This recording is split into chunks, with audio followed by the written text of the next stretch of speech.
Umabot na sa mahigit 10,000 taga Cavite ang apektado ng malawakang pagbaha. Tulong ang patuloy na apila ng marami, lalo't may isang pamilyang maghahati lang daw sa isang supot ng kanin. Mula sa Kawit, nakatutok live si Maki Pulido. Maki? Humupa na ang baha sa maraming lugar dito sa Cavite City simula kaninang umaga, maliban na lang sa ilang lugar.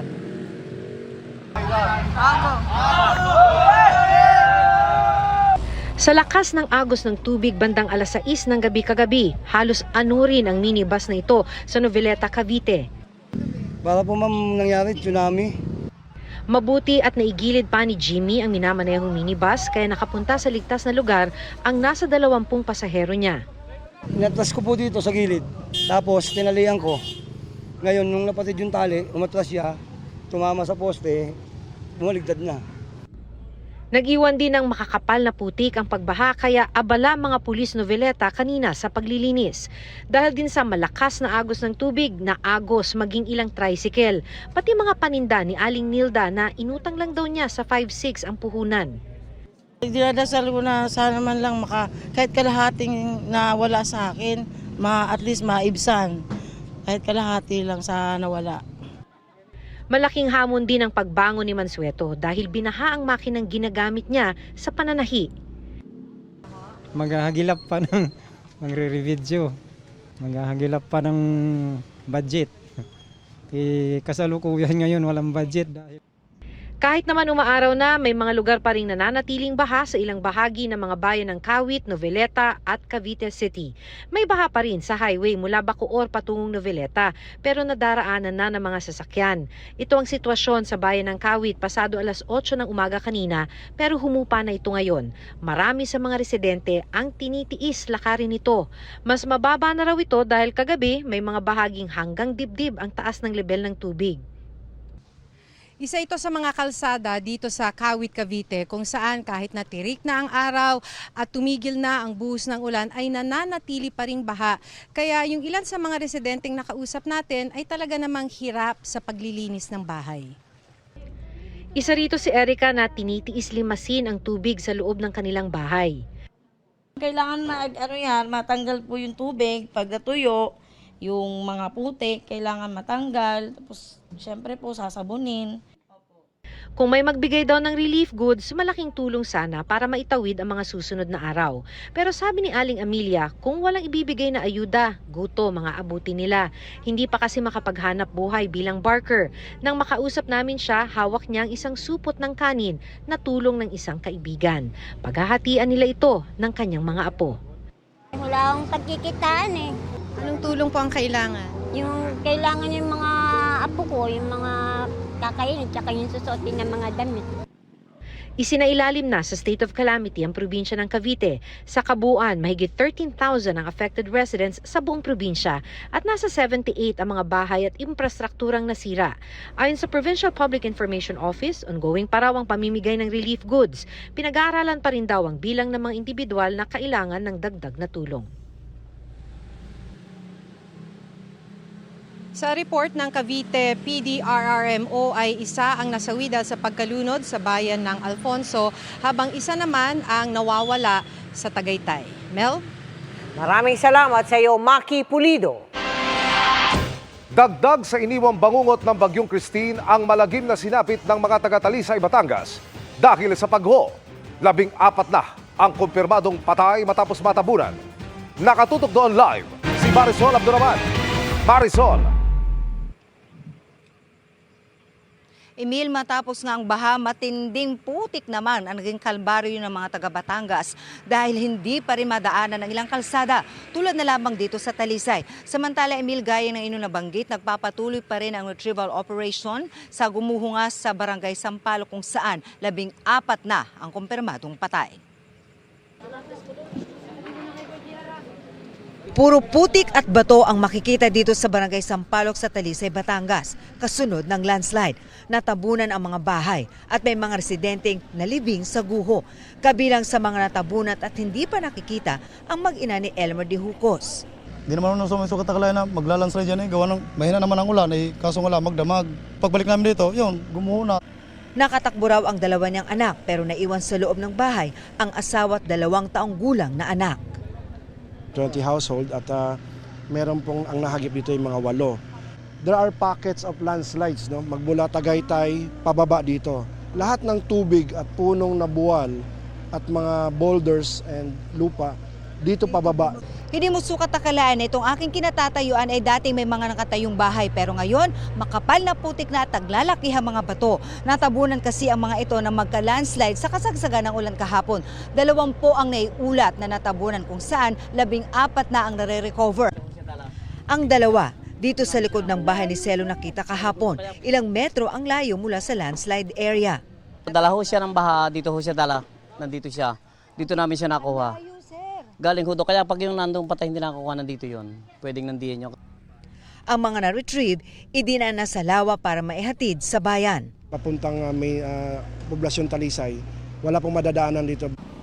Bakas naman sa bayan ng Talisay ang tila dilubyong nangyari. Ang mga bahay, establishmento at mga sasakyan lubog sa napakakapal na putik. Hindi rin madaanan ng kalsadang ito sa Talisay, Batangas dahil bukod sa napakakapal na putik, hamon din itong mga nabuwal na puno na nakahambalang din sa kalsada. Puspusan ang ginagawang clearing operation. Ganito rin halos ang sitwasyon sa Lemery. Lubog sa putik ang mga sasakyan. Kahapon pa hindi madaanan ang lugar na ito sa Palanan Lemery dahil sa tinding baha. Pero hanggang ngayon, hindi pa rin ito madaanan dahil sangkaterbang putik naman ang nasa kalsada. Kaya pahirapan ang paglilinis bagamat merong ilan tulad na lamang nitong mga motorsiklo na nangahas dumaan. Kami naghanap ng tubig, walang matubig sa amin. Ang mga truck kahapon pa stranded. Di makaputik kapalang putik. Kabilaan ang mga pagguho sa mga kalsada mula Lemery papuntang Talisay. May mga nabuwal na puno at natubang poste ng mga kuryente.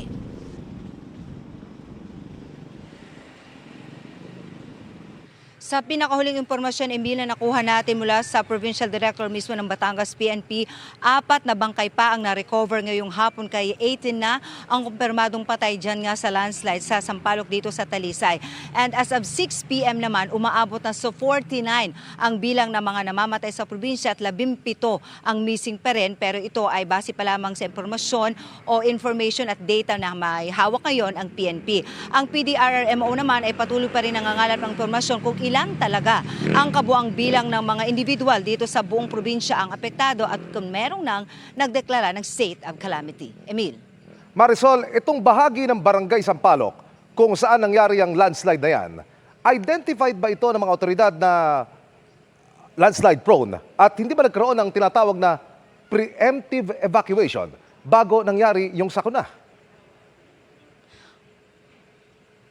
Actually, Emil, bago pa nga daw talagang nanalasa at bumusang malakas na ulan, ay talagang nagkaroon na raw sila ng preemptive evacuation. However, aminado sila, Emil, na ang kanilang naging focus ay yung mga nasa coastal area na yun ang kadalasan talaga nilang sinasagip at kadalasang nagkakaroon ng maraming casualty. Kasi base na rin, Emil, sa ating panayam mismo doon sa mga residente sa tagal ng panahon daw nilang nakakaranas ng bagyo at mga malalakas na ulan, ay hindi naman daw sila nakaranas ng landslide sa area. Bagamat may mga warning naman daw silang pinalabas pero hindi kasi nagkaroon ng sapilitang paglilikas. Pero kanina mismo doon, Emil, natanong natin kasi 20 houses yun. Pero itong ilang pamilya lang ang tabunan kasi merong ilan na nagsagawa na ng paglikas bago pa man ang pag-uulan kahapon, Emil. Maraming salamat, Marisol Abduraman. Mga kapuso, narito ang update sa 2 bagyo sa loob at labas ng Philippine Area of Responsibility. Narito si Amor La Rosa ng GMA Integrated News Weather Center. Amor? Salamat, Miss Mel. Mga kapuso, 2 bagyo ang minomonitor natin ngayon. May bagong papasok at may isa ring magbabalik sa Philippine Area of Responsibility.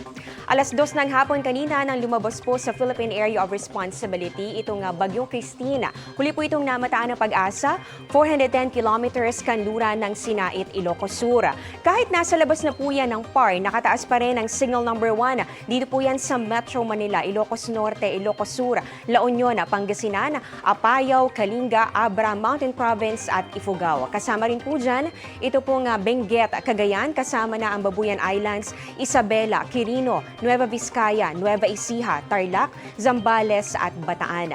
Single number 1 din po sa Pampanga, Bulacan, northern portion ng Rizal at northern portion ng Cavite. So mga kapuso, para po sa mga residente na nabanggit na lugar, posibleng maramdaman pa rin po dyan yung pabugso-bugsong hangin dahil lagi pa rin po kayo nitong bahagi ng Bagyong Christine.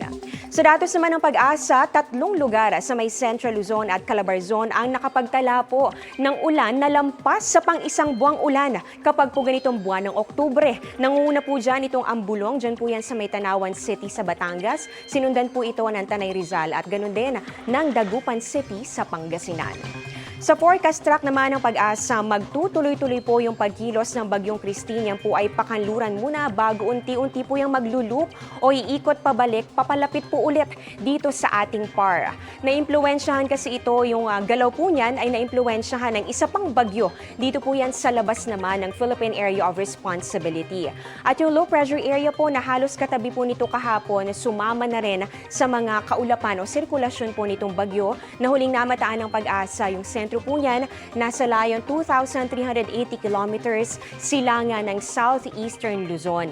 Pa-northwest po ang galaw nito, meron po yung international name din na Kongray dahil isa na po yan tropical storm sa ngayon. Posibleng pumasok po yan sa Philippine Area of Responsibility bukas o sa linggo at tatawagin po natin sa local name na Leon. Ayon po sa Pag-asa, posibleng lumapit itong Bagyong Leon dito po yan sa may northern Luzon. Habang yung dating Bagyong Christine naman, unti-unti po yan lalapit pabalik po dito sa ating Philippine Area of Responsibility. At ito naman po sa mga susunod pang mga araw ang Bagyong Leon, unti-unti po yang magre-recurve o pipihit papalayo at papunta na po yan sa bahagi naman ng Japan. Posibleng sumunod naman po dito itong Bagyong Christine kung hindi po ito humina sa mga susunod na araw. So patuloy po nating imomonitor. Pero sakali man na pumasok po, sakali man po na hindi muling lumapit o pumasok dito po sa Philippine Area of Responsibility itong Bagyong Christine, hanggang dyan lang po yan sa labas, o kaya naman po ay hindi rin po lumapit sa lupa itong Bagyong Leon, posible pa rin pong magpaulana yung outer rain bands nitong Bagyong Leon dito po yan sa may extreme northern Luzon. Posible rin po nitong maimpluwensyahan yung tinatawag natin na southwesterly winds. Hindi po ito hanging habagat, ito po ay hangin na nagmumula po sa southwest at posible pong magpaulana sa southern Luzon, ganoon din po dito sa Visayas and Mindanao. At yung Bagyong Christine naman, pwede po yung magpaulan pa rin kapag lumapit dito sa PAR. Dito po yan sa may western sections ng Luzon.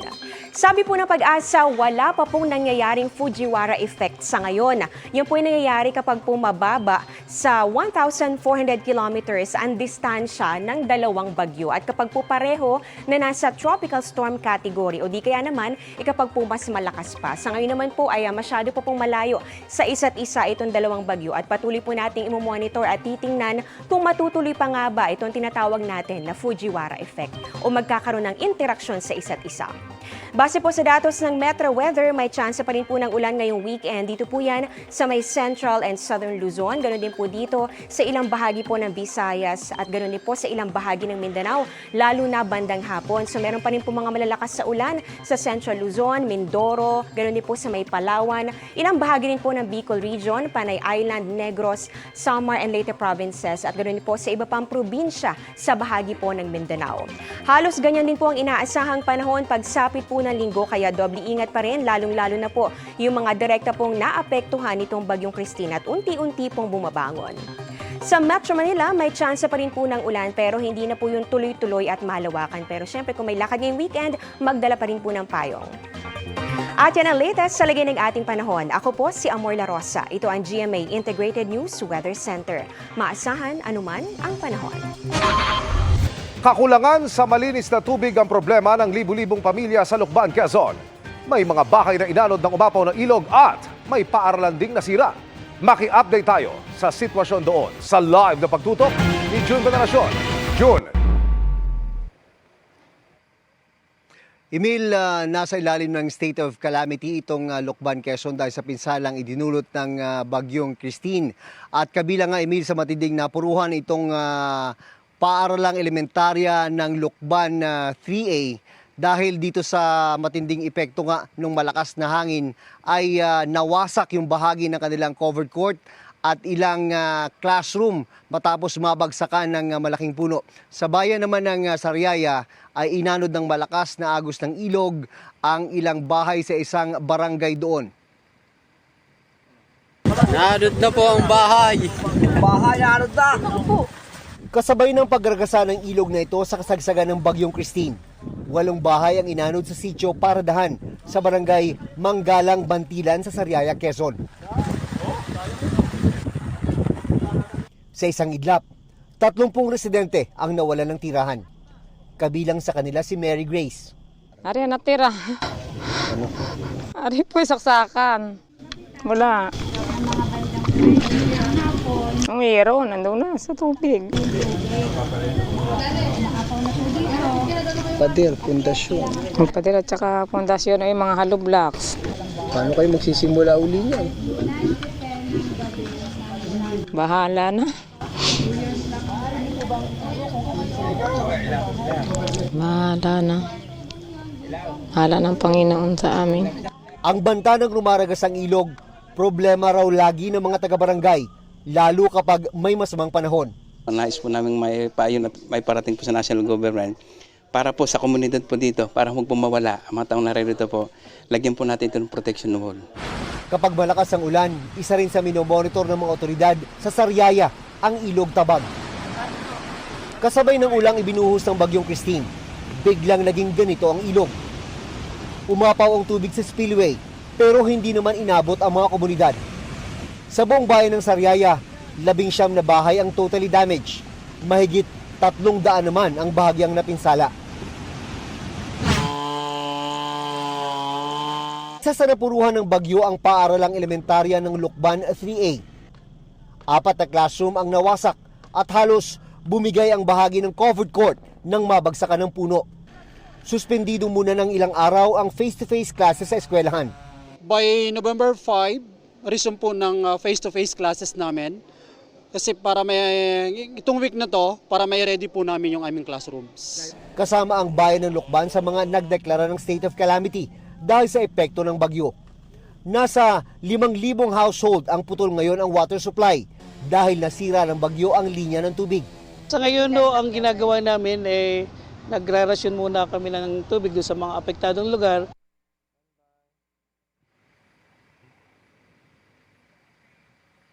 Tiniyak naman ng pamunuan ng paaralang elementarya ng Lukban 3A na meron pa silang mga sapat na classroom at doon nila ilalagay yung mga apektadong estudyante na dating pumapasok sa mga silid-aralan na winasak nga matapos mabagsakan ng malaking puno dito.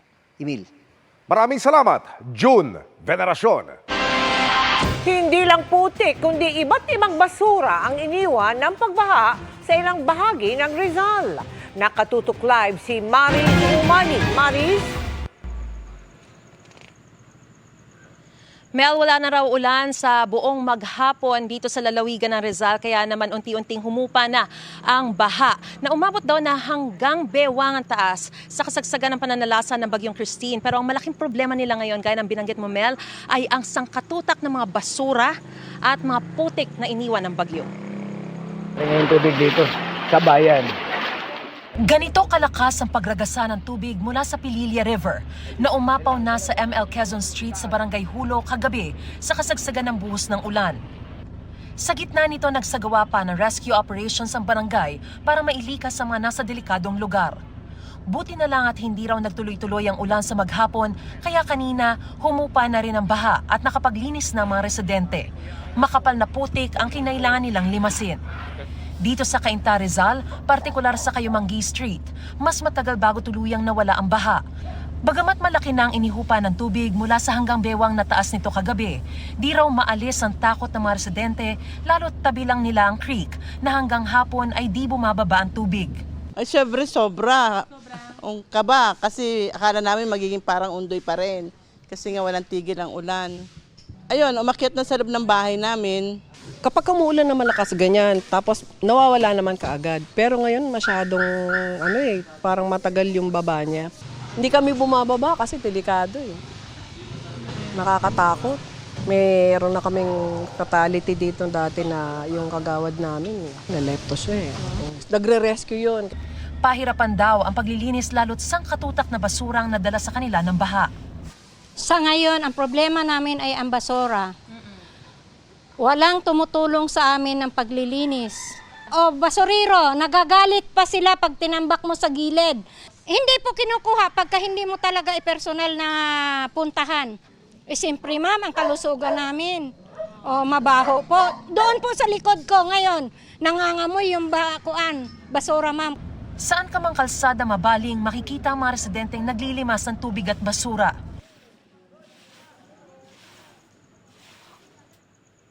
Mel, hanggang sa mga sandaling ito ay problema pa rin daw nila kung paano lilimasin ang lahat ng mga basura rito, lalo na dito sa may tabing creek. Pero hanggang sa mga sandali rin ito ay hindi muna nila ibinababa yung kanilang mga gamit, lalo't may panibago na namang sama ng panahon na inaasahan sa mga susunod na araw na papasok sa ating Philippine Area of Responsibility. Mel? Maraming salamat sa iyo, Maris Umali.